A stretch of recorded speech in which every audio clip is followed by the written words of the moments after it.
Hello and welcome to my review for Date Night, starring Steve Carell and also with Tina Fey. Okay, so the plot of the film is pretty basic really.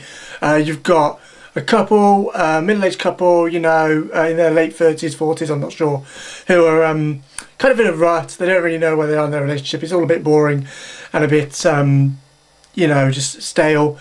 And they go on these date nights, but all the date nights just never quite work out, or, you know, they never quite have that great experience they really want on a date night. So Steve Carell decides to take Tina Fey to this really posh kind of seafood restaurant, and then he doesn't book in advance. He thought he could get there early and there was a traffic jam.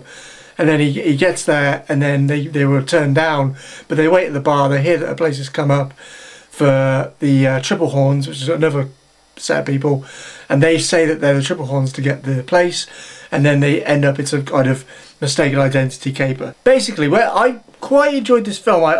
There's aspects of it I really liked, and there were some bits that kind of let it down, but in general I think it's a really enjoyable movie. Now what you've got here is you've got the beginning bit of the film that was kind of about just a normal kind of relationship, and you know that's hit some kind of speed bumps and isn't quite what it was. It's lacking the energy and vibrance that it once had. So you've got that there, which was actually really well played in the more drama areas by both Tina Fey and Steve Carell.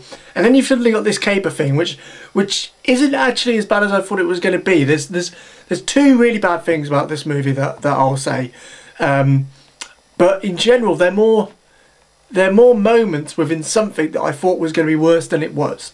Now, what I kind of thought it was going to be was this kind of like, it's a bit like kind of like one of those movies like Baby's Day Out, where just crazy things happen in the city, or you know, stuff like that. And mistaken identity movies are very cliched in a sense and very annoying, because you just kind of think, well, just say this and say that, you know, it's easy, solved in a second.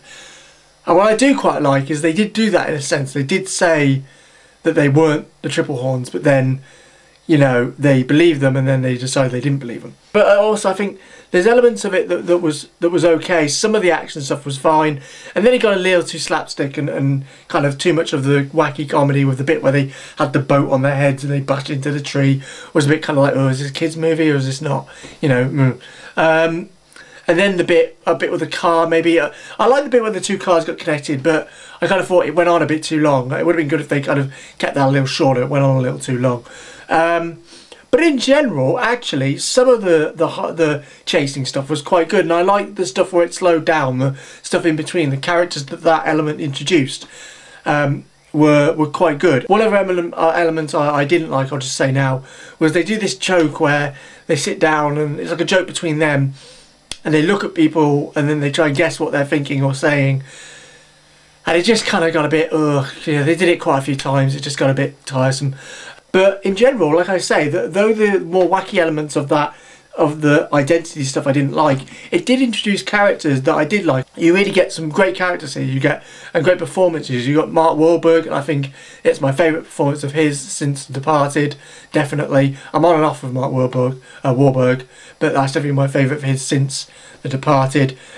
James Franco, who I'm a really big fan of, has this really good cameo type scene.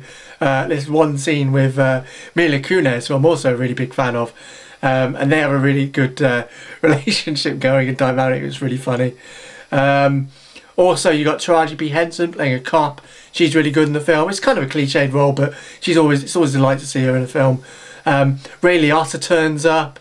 The guy from The Dark Knight who played the bank manager in the intro, he's in there. Mark Ruffalo's in there as well, playing in one scene though. It's a shame he's only in one scene. He's such a good actor, but he plays like a friend of Steve Carell and Tina Fey. But he's really funny in his one scene. So this is a really good movie for kind of really good comedy cameos and really funny, memorable characters. And also I think another really good point was they kind of near the end, well not nearly near the end, kind of midpoint just about, they slowed it down and they did this really good scene in the taxi between Steve Carell and Tina Fey, or in the car, sorry, where they were talking out their issues and why they think they needed this date night to liven things up anyway. And that was really good because they never forgot. That means they never forgot about the more, you know, though they got carried away, I think, in the more slapstick, they actually didn't forget about the the more emotional elements of the narrative. So, in closing, I think what this film is a very enjoyable film that I really had fun with. You've got great characters and great performances. You've got memorable lines and stuff like that, you know, funny scenes. You've got the emotional depth as well with Steve Carell and thing. You've got the bit at the beginning where it's more about just a tired relationship. It's really nice and kind of feels like it's a different movie, and maybe if it had been a bit more about that I would have liked it more, but in general I still enjoyed it. And then you've got the more slapstick stuff, which I didn't like, but there's still elements within that weren't too bad. It was just kind of and then having those two kind of henchmen was a bit kind of like, you know, kids movie caper type thing, a bit kind of, I don't know. But in general, as I say, I enjoyed it, had a good time with it. Okay, so I'm going to give it a solid B, maybe stretching to a B plus for certain moments. So that's a B stretching to a B plus. So take it easy and take care. Come on. Do it. Do it. Do it. Come on. Do it now.